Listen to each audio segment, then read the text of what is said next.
Hello, everyone, and welcome back to Higher Density Living. You are here with Jason Rigby and Alexander McKeag for an early morning episode on Mount Shasta and the Lemurians. I mean, we fucked around for probably about an hour and a half before actually recording the episode. So now we're getting down to business here. Let's go. I love this. Because you know what I have this afternoon? What? Exciting. What? I call it, this is a bad word, but I call it gun porn. What is that? So What is that? I'm watching the new John Wick in the theater. Oh, I can't this wait. afternoon. I can't wait. So I know it's kind of silly or whatever, but I just love like how he shoots like 100 people out real Oh, quick. yeah. I love the Wick films. They're Yeah. So the new one just came out today. But this tells you, Leah laughs at me, my girlfriend. When I go to the theater, I always buy 4 seats. So I make sure no one sits by me. I don't want anyone around me. Especially I'm going to flick, so I might buy I'm going to be like eating. I don't 8 want somebody seats. like eating next You know, to me. I don't want 2 people in front of me. I don't want 2 to the right. Yeah, I don't want 2 in the back. Yeah, that I would need be like awesome. I need a radius. If I had a ton of money, I know like they do that when they go to like baseball games or football games, like Stars and stuff. Smart. They buy like a bunch of like a big section around them. I never even considered that. That's really smart. Well, especially if you go during the matinee times, it's half price. So you're Yeah. basically getting like 4 tickets for 2. Do you use your AARP card? Yeah, dude. I had to. My osteoporosis. It was so super. I would be like John Wick, but my arthritis. My finger, I can't pull the trigger. There's too much trigger weight. Yeah, it's so awesome. Have you ever had any experience with Mount Shasta? You've been through California? Yes, I have. I've seen it. I've hiked around there. Absolutely beautiful, amazing. I think Mount Shasta is what the highest mountain in the United States, isn't it? I thought Alaska is. Denali. Alaska has the number 1. Yeah. Number 2. And then, but I think continental United States, it's Shasta, then Rainier. Nothing in Colorado? I don't know. We'd have to look that up. Yeah, we're gonna have to This is look bro it up. science. Jason don't- bro science. yeah. Don't believe any of this. Look it up for yourself. Yes, please. But the only experience I've ever had with Shasta is, I think it was 2 summers ago. I was driving through. It was when they had those crazy wildfires in the United States. Yes. All of Shasta was scorched, just burnt, gone. That's crazy. Like, all I know the people trees in the died in their Alpine cars region. getting burnt. Crazy smoke. Yeah, like Yeah. people couldn't get off the freeway. Remember when I had that Mercedes like Sprinter van? Like that's when we were driving through. Oh, yeah, that's amazing. Yeah, you got to see all the United States. That was beautiful. Yeah, it was really nice to check that out. So, what's happening in Mount Shasta Well, besides getting burnt to a crisp? I have seen some photos. So there is a small group. There's a farm that is relatively close to the Shasta area within viewing point. And there are people out there that will go and try to contact extraterrestrials at this farm. And apparently they say they're very successful at it. But they also have captured photographic footage of ships going like directly into the mountain.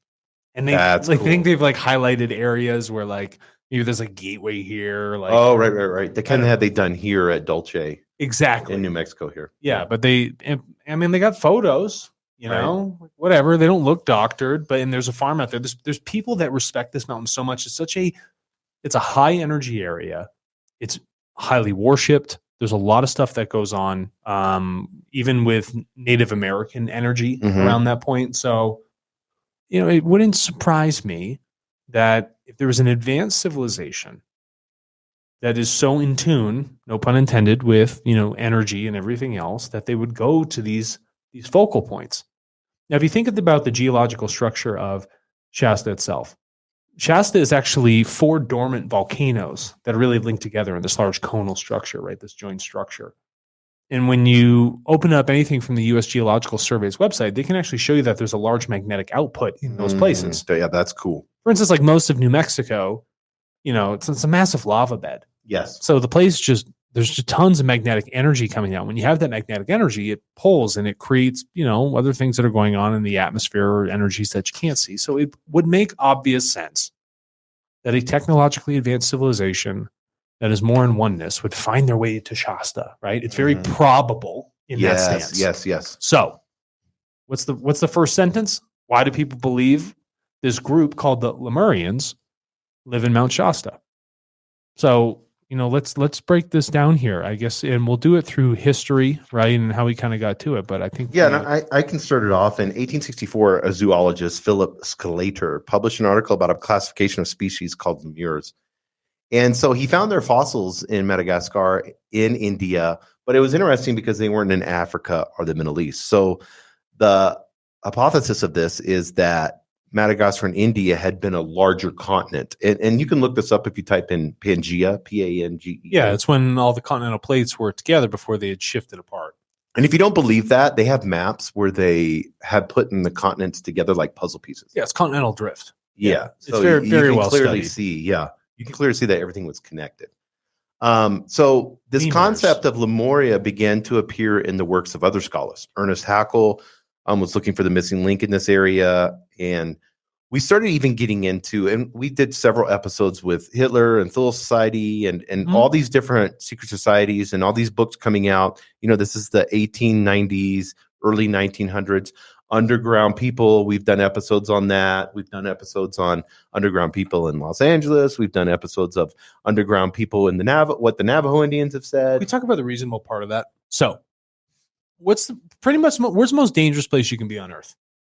The most dangerous place? On the surface. Yeah, on the surface. Yeah, asteroids, all kinds of stuff. So, if you were technologically advanced, where would you go? Yeah, exactly. Either under the ocean, because it's protected from vibrations, right? You could live actually in the ocean. That's one thing. Or you could live underneath certain parts of the Earth's crust where they're not shifting as much. Plus, if you don't want to be seen or disturbed, go to those places. You would go to those places. Yeah. You don't worry about weather. You don't worry about, solar volatility. You don't have to worry about certain impacts from things from space for the most part. So, that's what I would do. 100%. Like, what is Microsoft doing right now? They have tests with underwater servers, cloud servers. They literally dump them in these capsules and just store them in the water because it's a better place for it. If you have them above ground, you have these things that happen from the sun called the prominence. The best place to store data is in our DNA, but we won't go there. Yeah, we won't go there. We can process good heat storage way better than a computer. And good liquid cooling engine. We're better than any quantum computer. Yeah, but for we'll use a technological sense. So the sun has these things called coronal mass ejections, CMEs, that happen from very large prominences where all this energy is bursts out of the sun. And it comes and it swarms and hits the earth and it destroys electronic equipment. So where do you put the stuff? Oh, you put it in the ocean. It's protected. It's insulated, right? So it would make sense that advanced civilizations would use the natural area to protect themselves rather than being fully exposed all the time. Okay, that's my point. So eventually we're going to data lakes will actually be true data lakes. True data lakes. Because you want to put them in a lake. Yeah. Because you don't want to deal with the tides and all that stuff. Or in salt water. A freshwater lake would be perfect to put data centers in. It's great. Yeah. You don't want satellite storage. It's just going to get hit by something floating around. It'd be interesting. We need to take our old dams that we have and turn those reservoirs and stuff like that into. Yeah, that'd be cool. Like Cochiti over here in New Mexico. Yeah. Just make that a big data. Just put a big data center in it. So in 1899, Frederick Spencer Oliver published a book called A Dweller of Two Planets. This is interesting because I want you to talk about Law of One, talking about Lemurians too. But in the book, he claimed that survivors from a sunken continent called Lemuria were living in Mount Shasta. So let's get into... Good for him. Let's get into the Law of One and what... It kind of corresponds with this a little bit in what Lemurians... So it's really interesting that this gentleman brought this up. So he must have done some research that Plato had written about. So the ancient Greeks were handed down quite a few stories about these advanced civilizations like Atlantis, right? Or Lemuria. And if you go back to what the Law of One states, when Don had actually asked the raw social memory complex about this, he said, so tell me about this group. Were they one and the same? And Rob was like, no, they were actually two distinctly different advanced civilizations, where Atlantis was highly technologically advanced 25,000 to 50,000 years ago, right? And then the Lemurians were ones that were highly advanced in, understanding love. And with Atlantis, you had major and minor, right? And that was more towards the European area. And Lemuria was more in the Pacific side, which makes sense for India and South America. But that group had stretched all the way from South America all the way up to the western coast of North America, as stated by Ross. So it's very interesting that this gentleman, Frederick Spencer Oliver, in 1899, was actually talking about this group and its legitimate existence here on Earth. Well, I think a lot of these, whether they're artists, Leonardo da Vinci, whoever it may be, I think a lot of these people don't even realize it, but they're probably just channeling their higher self.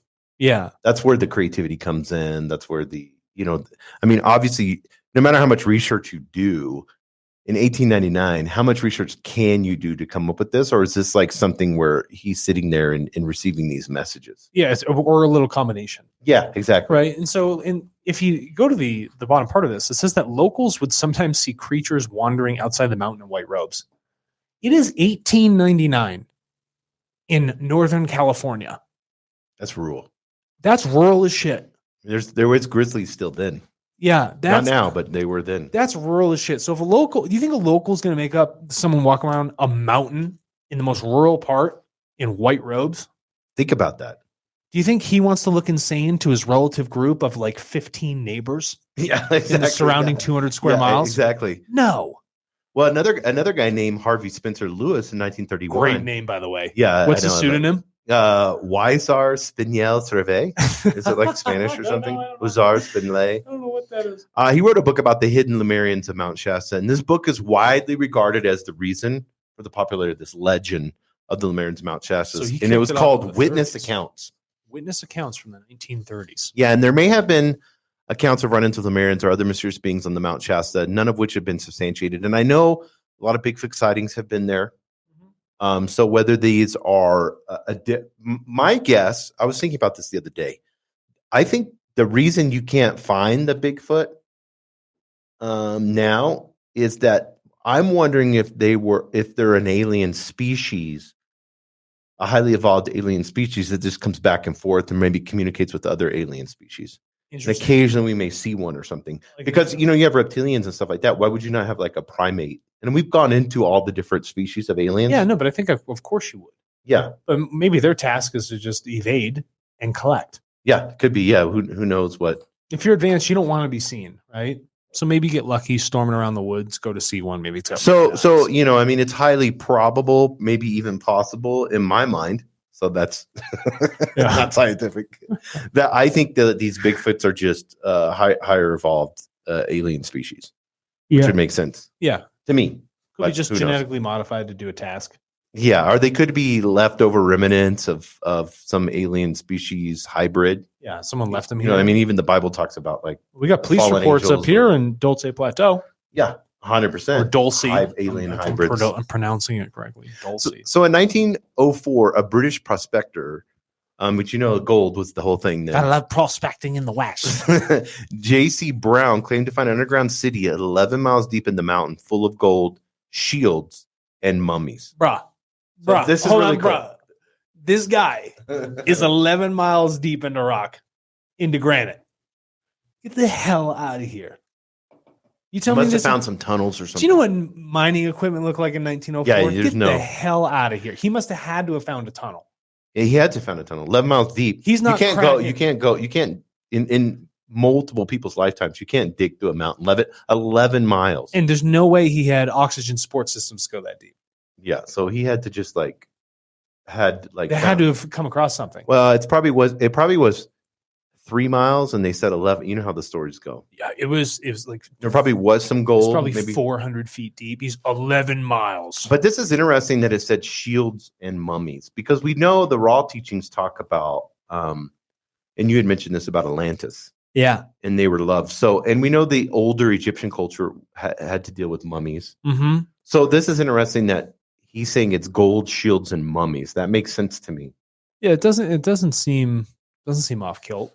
And some which were 10 feet tall, which that's been stories too of Lemurians being really tall. There's visual proof of, the larger giant cultures here in the United States phase themselves out. They have the burial grounds that are in Ohio, which the Native Americans use. So they have the giants burial grounds, and then they just bury on top of them with above ground graves. Right.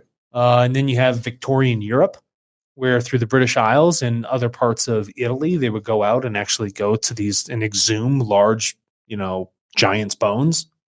That seems legit. Yeah, I mean, we know. I mean, Abraham Lincoln talked about giants. We know giants existed. That we have scientific proof for that. In the early 1930s, Guy Ballard reported to meet Saint Germain, which some people think that he was a Lemurian, on the mountain, which led to the founding of the I Am movement. And that's what you were talking about, that movement. I looked that I Am movement up, which led to over 1 million followers in the late 1930s until Ballard's death. That's a lot of followers. Like all of planet Earth. Yeah, 1930s. Yeah. Yeah. The belief in Lemuria, Mount Shasta, and subsequent witness accounts have been incorporated into numerous occult religions, including IM activity, the Summit Lighthouse, Church Universal, and Triumph. Mm.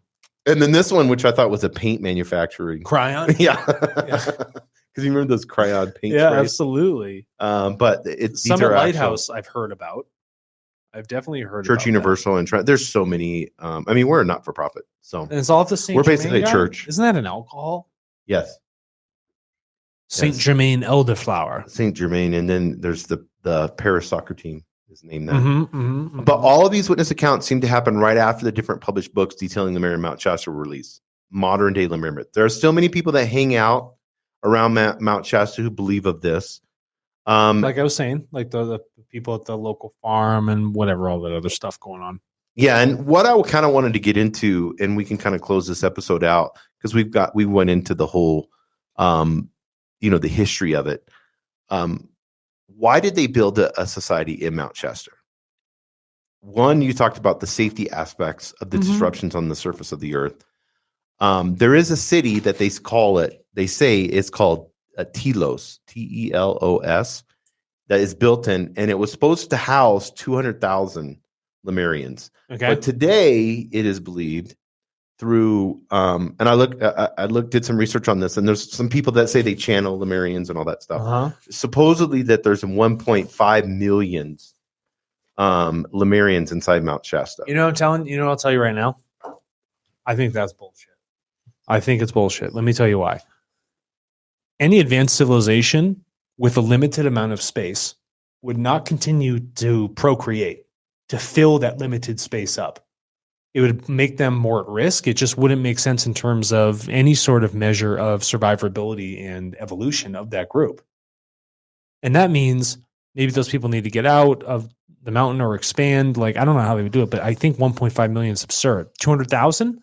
Probably somewhere around there. Well, we were talking about, remember in Daniel Fry episodes, we were talking about White Sands incident, the mothership and how it was able to create food, handle waste. Oh, yeah. And I don't remember how many people he said. That's so funny that you brought that up. Yeah. How many people he said that was in the mothership? I forgot. It was huge. Yeah, but some people had never left the mothership. Yeah, exactly. Ever. They were born on there and they die on it. So the concept of a mothership being, whether they're dimensional and going in and out of dimensions, or whether there's a mothership inside of Mount Shasta or way below, miles and miles below in the earth, we have no idea. It would be obvious to me, like you were saying earlier, if you're highly evolved, why wouldn't you go miles and miles down? Yeah. One, you don't need to interact with people. And we had talked about this off air. If you're millions of years advanced, you'll be able, whether you want, we call it cloaking, kind of like a Star Trek thing, but science fiction becomes science fact at some point. Yeah, and you had talked about Plaurin and with the Billy Myers case, them being able to have a device. Yeah, they wear it on their belt and it just phases them out. Same thing they use on their ships. Yeah, which we've been able to, and you can look this up, it's really cool. We have like different cloaking technologies that the military industrial complex is working with right now. The Canadians came out with one. Yes, like and they can make, it's like the Harry Potter thing, and they can make things invisible and all that stuff. We're already coming up with that. So you have to imagine that these Lemurians could either, whether they mirror back and then it just looks like a regular person, or whether they do look like regular people, where they're 10 feet tall and they can make themselves be 5 feet tall. It doesn't matter. It could be very simple with advanced technology, and we're working that way too. And you're more kind of, I don't know. I don't want to put words in your mouth. I'm more with technology. I kind of lead towards optimism with the planet. And a guy I follow all the time is Peter Zion, and he was talking about like China's one world policy. They're done. They're toast. As far as like they're rapidly declining in population in 10 years, policy, yeah. And then with the famine, and they have to use 3 times the amount of fertilizer. So China's basically screwed. Like in the next 10 years, they're going to be screwed. India's populating, and they're going along. But Europe, North America, we're already in a decline. Europe's way in a decline. Japan's almost done. Russia's at the same thing that China's at. Like people are having less and less children. So they believe through this that the studies is that the population within 10 years, and slow and steady, we're only going to have, like 1 to 2 billion people. So it's going to be a dramatic decrease because of what's happening right now. So if we're evolving that way, this is a long-winded answer. If we're evolving that way now in this, our third density, why would they have not done the same thing? Of course they would have. Yeah, you don't need to. I mean, having more kids is kind of a lower third density thing. You know what I mean? Yeah. I mean, and having kids is awesome. I'm not saying anything against it, but not being conscious of the impact of one extra human being on the planet, because it actually ends up hurting many other human beings and yourself. Here's like Elon. Elon has 10 kids and thinks he sees that the planet's declining, so he's like, we need more kids, which is funny, but there's two sides to that. No comment on him. I don't actually think the Lemurians are here anymore. I think they're advanced enough. They recognize things and they understand that the Earth is headed for relatively negative cycles in terms of its atmosphere, toxicity, population levels, famine, war, nuclear threat. Doesn't make sense to stay. I actually think they left. If you're that advanced, you were here at a time when it was worth being here. And now it's time to let us, as the human beings on the planet, I get what you're saying. Yes. I don't doubt for a second that maybe there were groups that resided around this area. I don't doubt for a second that people, live in subterranean levels of the Earth. Not at all. But I don't think there's any left here today. Yeah, that may bump some people. Yeah, out. No. I don't think it bumps people out. It shouldn't. Well, it does for the ones like, I saw the ship. I've seen walking around. Like, no, they're those gone. Type of people. Yeah, but I think a lot of this is a belief in wanting to have something to give you significance. Yeah, and so and this is what I'm talking about, and then we can close. But it's like I was abducted by an alien. I saw an alien spacecraft. It's like if you have a shitty job, you're in fluorescent lights all day long. Yeah, you have no life. You hate your spouse or partner.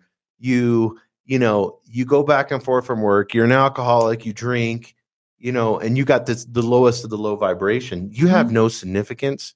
You have nothing to live for in your life. You Especially know what I mean? You're framing it like that. Yeah. And you're obese, and the list goes on and on. Mm-hmm. So all of a sudden you perceive to think that you saw something or something may have happened, or you had a really vivid dream. Now, all of a sudden, it gives you a purpose. And I always tell people you have to, and we're seeing this now in society, you have to look at the victim triangle, where you go from victim to hero to victimizer. And you play this role. And how you do that is you're like, okay, I'm a victim. I tell my story as a victim. Yep. And then you go into, I'm going to be a hero because I'm going to help other people. Mm-hmm. And then you begin to help other people, victims. And then you start saying people are victims. Yes. And then you become the victimizer because you're like, you're not a part of us. Mm-hmm. You need to be canceled. Right. You know what I mean? You need to be, you need to shut the fuck up. Well, this is so now you become the victimizer. And I think this plays out in spiritual gurus and aliens. I'll tell all you the stuff we talk what's about. A clear example of that? So QAnon? 100%. Example. Right. What's another example? This woke culture bullshit. The woke culture, or even take it a step above. If any people are subscribed to the Gaia channel, that's what the whole thing has become. It's not become like all this stuff. It's like, you're not good enough. You're not a part of this group. It's very polarizing. It's taken apart that triangle aspect. But the one thing that bums me out, and I spoke with my sister about this last night, is there's this like idea of escapism. That people aren't happy with being here on the Earth. There's this calling to the stars. I need to change my gender. Or I need to. Yeah, well, I got to change my gender. I want to leave this planet. I have an extraterrestrial heritage, so it's not worth me being here. Yeah, everybody's Elon Musk wants to go Starlight or whatever. He wants to go to fucking Mars. Like, fuck off, fix this place. You know what I mean? Like, be responsible for this. So, yeah, don't go populate someplace else if you can't have this clean. It's as simple as that. But the point is like there's this like escapism. And people don't forget that the greatest joy is to be a human being and to live, to make choices and mistakes. Well, your higher self, or God, or universe, doesn't make mistakes. No. It put you in this meat suit to learn something. There's no mistake with that. There's no mistake. Because what is the higher self? It is pure, unconditional love. All the time. When you, all you do is distort love. Yeah. The love is 100% pouring at you like a huge fire hydrant. We just get in the way, or we try and like dodge it, or we like That's make all it is, muddy the water. But the more you distort it, the more there's love there. The love is unconditional. It's like you always told me, and I always remember this. It's so powerful. The tree gives shade to everyone. Damn it does not care. Damn if it's straight. Hitler, it'll give shade to Hitler. Yeah. It'll give shade to Gandhi. It'll give shade equally to everyone because it's an aspect of oneness. Yeah, it doesn't pick or choose. It's just all love. It's such a great metaphor. Works every time. Yeah. Listen, everybody, thank you very much for joining us today. And we'd like to thank our sponsor of the podcast, Quality Mazda NM. So that's Quality Mazda of New Mexico, qualitymazdanm.com. If you're looking to have an educational car buying experience in the Colorado, New Mexico, or Texas area, I highly encourage you to buy a very nice piece of machinery and go with Quality. Yeah, Mazda. And what people don't realize is Lemurians drive Mazdas. They only drive Mazdas. Thank you very much, everybody.